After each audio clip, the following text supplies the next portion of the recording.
Well, I believe I put my trust in Jehovah. I'm a Jehovah's Witness, and that's where I put my trust, and I'm relying on him. And I know from what the Bible says that this system's not going to last too much longer anyway, so I don't worry about my health to that extent. How many kids do you have? Well, I had 9 kids, but 3 of them are not living at home. But now it's 8 kids living here and 2 adults. Do you get any help or any Yes, support? I'm on welfare.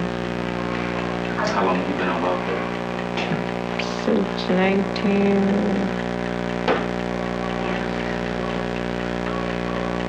I think it was 67. 1967. What about your husband? Does he provide any help or support? Well, he's not here, and he's very seldom here. And when he is here, he said that he don't feel like he should say anything because he's not providing for them the way he should. So he doesn't feel like he should say anything to her. You told me your son was arrested. Where is he now? He's in Spartan, and I have to go down tomorrow to see about. They're having his trial tomorrow. They're having his trial tomorrow. And how old is he? He's 15. 15. And what was he arrested for? Having been in possession of burglar tools, and he was in a vacant apartment. I was with him, and they said that he had ripped off this Puerto Rican dude, and they took all of us in for it. But him and Barry had a knife. Barry had a knife, and he had a stick, and they called it displacement or a dangerous weapon. Now he was arrested, and you were arrested. Yeah, both of us. Why are you out and then he's still in? My mother said that she wanted him to stay. Why? Well, I thought it would teach him a lesson because this make his 3rd time. And I thought if he stayed in there a while, until time for his trial, that he would learn a lesson. And maybe when he come out, he'll behave himself. Well, he's only 15 years old. I mean, won't that kind of get... He's 16 now. He turned 16 since he's been there. He's 16. You are leaving today? Today, off tomorrow when I get the moving man. Why are you leaving? Because I couldn't stay here. They beat me up, they threw me down the stairs, and they broken all my windows are broken. Who did this? You know who did it. No. These kids? Yeah. These very ones? Not them, I don't think. They were older. Older kids? Oh, I was cooking one night in the kitchen, and the whole class came down. It's not the first time. All my windows are broken. While you were in the apartment? Yeah. Every one of them. How long have you lived here? 36 years, 37, 38. 38 years in this building? Yeah. It was nice when I came here. Everybody was nice. Nobody was disagreeable. But I couldn't walk the stairs alone. I had to get someone to go up with me. Because one kid said he'd cut my throat if he had a knife. Cut your throat? Yeah, if he had a knife, yeah. That's right. He said she has money, we kill her someday. So no, I can't stay there. I never slept for a month. Because they watched me when I came in, they followed me up the stairs, and they pulled me down, they took everything I had. What can I do? What did you say to them? I couldn't say nothing.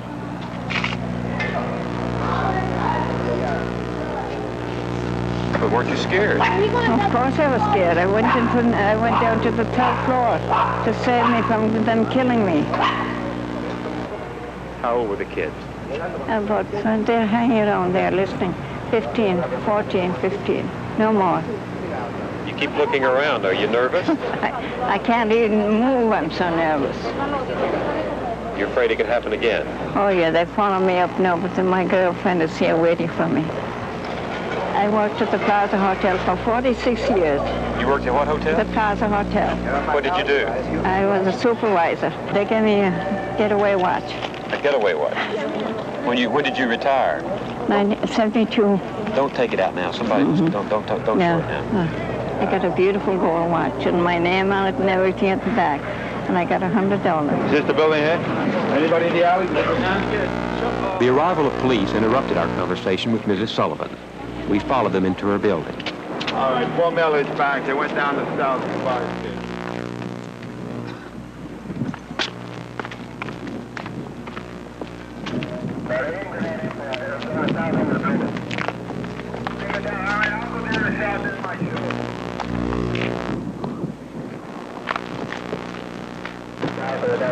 Benny.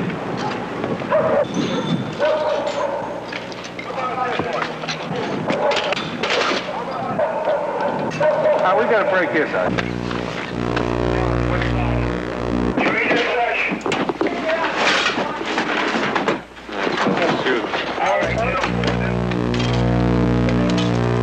We checked that out, Dennis. It's not that one. Dennis. Yes, Sarge, we checked that out. They broke into here. They took it from there, and they came down one of these tubes. So let's come up through here, huh? Check out every apartment in there, Ray. He's sure that's the one they went down.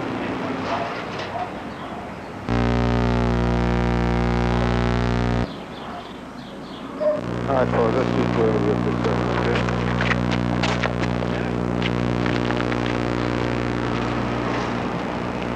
So what happens to these kids now? These kids will go to children's court. Have their mother come in. They'll probably be personal recog. Although it's kind of early, might get them over to court. If not, they give us a date. They bring them over to the officer. Arrest them, the complainant. But they look young to me. I don't know. They look about 12, maybe, tops. So, What's going to happen? It's your first offense, nothing to them. How about those other two, Dan? Just still looking over into the alley there, Dutch. There haven't been any more. They keep looking down, like looking maybe in one of the apartments or whatnot. All right. Keep working. Yes. For the 4 of them? I got 2. The other 2, they must have wanted to start again. why aren't the kids in school? I just asked them that. It's the standard. They went to my family, my class went away on a trip. And they come here. There's a terrific amount of truancy in this area. I was intrigued by what you said. You said a lot of these people work. Well, sure they do. The idea they were welfare. I don't get the idea. People get the idea. I don't. Yeah, sure they work. And you see, people's working, right? People are working that we just came in. That's why they're so vulnerable, because they don't stay home. Otherwise, the husband and the wife both work, right? So that leaves the apartment vulnerable. And if it isn't, they usually hit. Out the University area. Once you get into 175 there. We still go watching another two. Or if the wife is home, usually when they go to school. The most vulnerable times are like from 8:30 till 9:30. Big time is from 11:30 to 1. The biggest time is 2 to 3, 2 to 3:15. Because if the mother is home, she's going out to pick up the kid. You've been at this work 11 years at least. 14. 14 years. Is there any answer? Yeah, the answer is people have no money. That's the answer. You know, they have to steal. Narcotics. The heavy users, they need money. It's the same old story. Nothing new. I'm not adding anything new. You know, just goes back to the basics. People have no money and they steal. Go ahead. Take it down to the van. Therefore, I'm on my way down. The officer will call you when you have to go to court. Okay? But you'll be moving out today then, right? If I can, if the state movers come, I will. If not, then I'll be moving this week. Okay. Yeah. Very good. Okay, thank you very much, all right? You won't believe this, but while we were talking to her about her previous burglary, this was going on. Yeah, what happened is they watched her go out, evidently, and then they went right in. Let me tell you something. She's got about $100 in her pocket. She'd been down this morning to the bank to get it out. To get a mover, I know. That's right. But she couldn't get one, though. I know. Can we do anything about that? Maybe you can. Mrs. Sullivan? Look. Oh, God.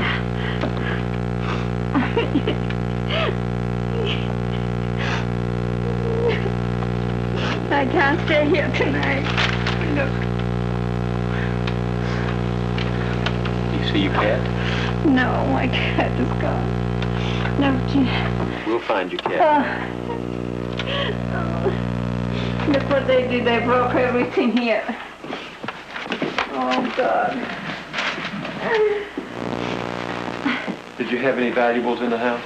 No, I had everything wrapped, but they took them. I had lots of things.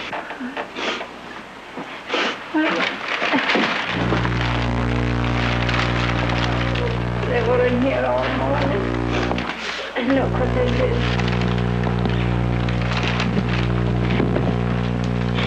You seem to have everything all packed up ready I to had go. everything, look, I had everything nice. Everything was beautiful this morning. And I was waiting for the movie minute. What are you going to do now? I can't stay here tonight. I have to go someplace. Can we call your brother? He's sick in hospital. He has arthritis. What is that? Ireland. Yeah. This was in here, too. I'd find my cat, I'd be all right. Okay, we got a deal. Yeah? All right. How much? Let's take your furniture, huh? How much is it? What did you say? 100 there? Huh? 100, right? That's good. ¿Qué es lo que va? She's gone back there. Oh, where? Oh, God, she's here. Where you got it? She won't come to me now. Nafti. I got two. Where's the door shut? Nafti, she's gone behind the door. Okay, she was probably here all along. I tell you, they always come back. Come here, baby. You want one of these nice pictures each? Oh, Nafti, no. Stop spitting at me. Hey, that's There not you go. No. No. Oh, no, stop it. All right, she's scared. No. You all right? Yeah. She's scared. She'll come out, Leave though. it alone now. Mrs. Sullivan is moving to a safer neighborhood. It, too, is in the path of the affliction that wasted Davidson Avenue. But for the moment, at least, it's a way out. The building is one step closer to death. Each vacant apartment invites more fire, more looting, and more danger for the handful of survivors.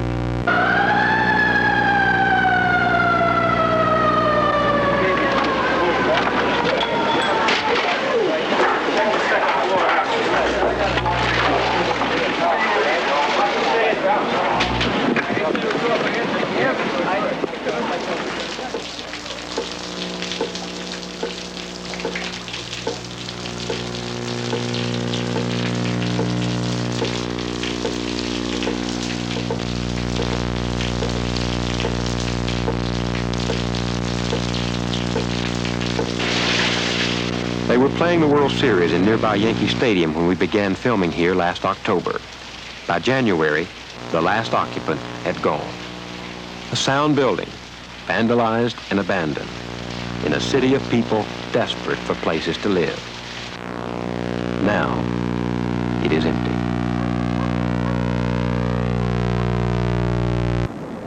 The indomitable human struggle goes on here fiercely. No doubt of it, no question of it. I certainly would hate to think that anybody thought I said they were giving up hope. What I'm really saying is that society has failed the hope of the people who live here and struggle here. That's what I'm really saying. They're going to go on struggling anyway, whether we fail or succeed. What did I tell you this morning? I told you to put a bin over here across this way. Hold it. And to put the wall tie they got right into the bin, and right into the bin. It's the same shit. The only thing is he doesn't want a perpendicular wall tie. For all the devastation and decay, there is plenty of life in the Bronx. And the worst crime of all would be to write it off. 1186, 2 years ago, was an abandoned, city-owned building. That's where we are right now. That's where we are right now. And it was 36 units. There were, at that time, in December of 1974, 3 squatter families. And when I came into this building, I asked them about their problems and what, they were lacking. And it turns out that they were living in this building prior for 2 years without no heat and no hot water. I made a commitment then, December 1974, that I was going to put this building back together with the help of the people in the community and with the group of people that I was involved with. Ramon Rueda is a Vietnam War resistor who came home to his South Bronx neighborhood to organize a grassroots attack on urban decay. To Ramon and his friends, unemployed people and abandoned buildings were resources to be nourished. They applied to the city for funds to redeem a blighted, gutted, and empty building, and to train local workers to do the job. The bureaucracy didn't respond, so without permission, they went to work on the building anyway. Their only assets were enthusiasm and energy. Basically, a bank uses equity as a down payment you would use towards something, and the down payment that we put here is sweat, our own labor, our own time, towards the constructing of our apartment. George Rodriguez is chairman of the People's Development Corporation. Excuse me, we'll get by you here. There's 3 yard drains. There's a side. What are they doing there? They're digging out the trench for the sewer lines. Well, you're not just trying to build a building. But why don't we just come in here and ask Johnny? What do you personally think about the sweat equity project? The way I see it now, you're getting people from the neighborhood who've always been told they couldn't do things. They're doing it. They're working for something that belongs to them. And on top of that, they're learning a trade. So everything's being kept within the neighborhood. Sort of like a concept, I think it was in France or in England, where they have your business right in the neighborhood. The people who are working there live there. And I think in this way, it will help maintain the neighborhoods, because people have a piece of the action now. Can you tell a difference? Sure. A lot of these people there, as you can see by the sign outside, they were ex-drug offenders in trouble with the law. And so far, since we started this program, no one has gone back to his old ways. You know, it's just one building in a large neighborhood. Well, as what they call Chairman Mao said, what's it, 10,000 miles, the journey of 10,000 miles starts with the first foot. You have to start somewhere. Thank you. Okay. It took months to cut through the red tape, but finally the city came through with enough money for materials and training. Some are working here for a modest wage and a chance to learn a craft. Many of them will live in the building when it's finished. They have a stake in the action.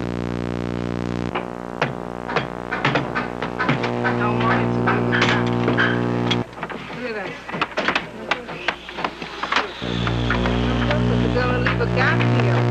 Then when I put this, it's gonna be an empty space. Yeah. Push it. That's what you know. Is this your apartment here? Yeah. Yeah, me and my boyfriend are gonna live in here. Is that why you're taking special care with the floor? Yes. Is this the only floor you're doing, or you're going to do them all? No, I do some of them. Only some. How do you like working on your own place? Yeah, it feels great. I want it perfect. We're putting a solar energy station up on the roof to allow us to save money on the fuel cost towards the water heating and some of the space heating in the building. Now it'll be nice because the solar energy collectors are very aesthetic. You know, they're nice. They're copper and they have this big pane right in front of them. This is Carlos, who's in charge of the crew. What are you doing here? Working. That's obvious. This is really question, I think so. Maybe you could explain what's happening on the roof, Carlos. Well, I can put a new roof in here on top of the old one. With my, what do you call it, man? With my trainees. Teaching how to do a roof the better way. How to make joints, how to break them up the car. And so far they are not bad. And I'm glad, because I can put them up alone. They want to learn. They said it's a mess, but they want to learn. And nobody can easy. Everything comes the hard way. You see that one? See that one? It's one with experience in it. The Bronx might be the most rundown urban center, but it's not the only one. And I think we see the plight and the disregard towards the urban centers of this country as a national disgrace. The Bronx is number one. You know, we, more than anything else, I guess you can almost say that we're like urban pioneers. And here we are, you have this vast wilderness of decaying housing, neglect, everything else. and we've actually come in and we decided to reclaim the land, rebuild our homes, and it's very fitting that in this year of our nation's bicentennial, you know, maybe we can rekindle a small spark of some of the things that made this country great. People coming in and deciding this is where we're going to settle down and this is where we're going to make our home. These urban pioneers have started to work on other buildings in the area. Their enthusiasm is contagious. They're beginning to turn the neighborhood around. There are other rehabilitation projects in the South Bronx. Some of the buildings are already occupied, but they are few in this vast sea of need, and the tide of devastation is rising. For every building reclaimed, hundreds are lost. The majority of people in the Bronx live in some of the best housing in America. For them, the urgent question, can the devastation be stopped? Last year, 3,500 buildings went under. Hey, John, up here, get that saw up here. We're gonna have to cut the roof. Send it up with somebody right away. You gotta get the roof cut. All right, second line, I want him in a fire. He's burning the ceiling floor below. Fire goes on. The Bronx burns. Like Bucharest after the earthquake, it is a disaster area. But there will be no international disaster relief. No army of volunteers will come here. Only firemen of the 19th Battalion. If these fellas didn't wait, they went right in. I was with them. Well, we have to cut it off. We lose the whole roof. Does it look as if it was started? Oh, definitely. Yeah, it's a rubbish fire in a closet, in a vacant apartment. No way it could have started by itself. You live here? No, I'm the local parish priest. I thought so. Yeah, right. And I belong to the parish down here, and we belong to a community corporation and neighborhood improvement association. We're trying to do everything we can to organize tenants and to help in the...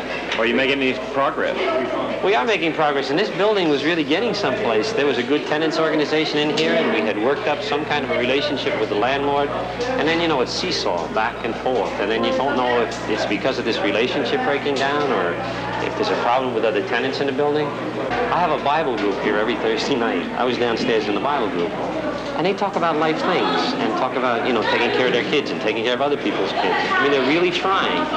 But the forces of evil in the street, the forces of evil in people who are greedy and want money and want to burn buildings for greed, you know, or for whatever. Evil is an unusual word to hear in a situation like this. But it's in people, you know, and it's in not just one kind of people. You know, it's in people who own things. It's in people who want to make money because they want to move. It's in all kinds of things. Or it's in delinquents, or it's in people who want to strip. We don't know, you know, but it's just that, it's that evil that seems to be like a big steamroller, and this neighborhood is getting crushed fast. Crushed. So I would say, I would like to rub America's nose in this and say, take a look at it. If you want to reject it, go ahead. I just don't happen to think that that's the kind of a society that we live in. I think our society responds to this kind of thing. I think what we need to do, our inescapable responsibility, is to bring society's attention to it. I think America is too decent a place to really let this thing go on for very long. I really do.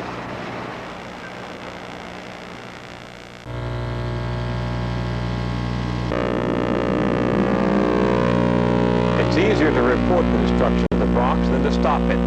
For every problem, there's a score of experts, each with a cure to contradict the others. I'm sure that's one reason we throw up our hands in despair and try to put places like this out of sight and out of mind. Past efforts to do something, including millions of dollars spent here in the 60s, haven't succeeded. Somehow our failures at home paralyze our will, and we don't approach a disaster like the death of the Bronx with the same urgency and commitment we carry to problems abroad. Americans don't accept unresolved conflicts with foreign powers as permanent and immutable. Past mistakes or failures don't keep us from trying again.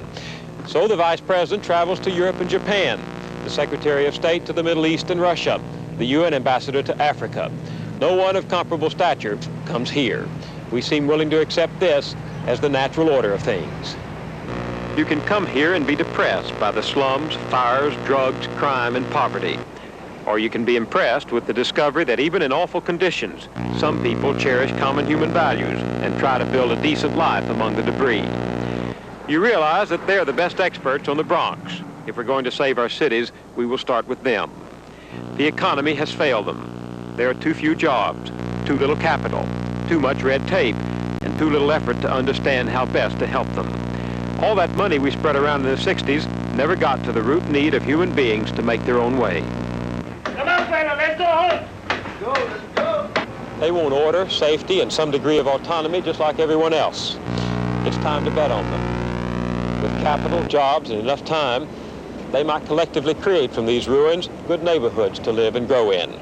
After all, they have nowhere to go. Their lives are at stake.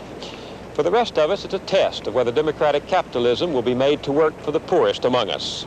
That, and the knowledge that unless we do act, the fires will no longer stop next door. For CBS Reports, I'm Bill Moyers. 946 of Battalion 19. 19. The first floor is clear. We have a smoke, but no heat, no fire. Everything looks good up there. We've secured the apartment and 10 more gigs. We're taking up. Hey, tell Joe what we did for the report. 19. The match is fired in the rear bedroom cage. For any damage? There'll be no damage except to the mattress cage. 7575 Alpha. 75 Alpha. We start the water in the line, K. Come up to the hydrant, Luke. Repeat. Come up to the hydrant. 10-4.